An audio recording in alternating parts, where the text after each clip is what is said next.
ભાગ્યશાળી બેન, આપણે એક જ માની કુખે જન્મ લીધો, સાથે રમ્યા, જમ્યા, ફર્યા અને મોટા પણ થઈ ગયા. તમે તો મમ્મીને રત્નકુક્ષી માનું બિરુદ આપ્યું. આજે તમે અમને મૂકીને પ્રભુ વીરના પંથે ચાલ્યા. અમને મૂકીને જવાનું તમને ગમશે ને?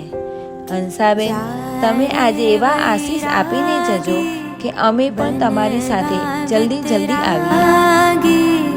ચંદનાની રાહ ચાલે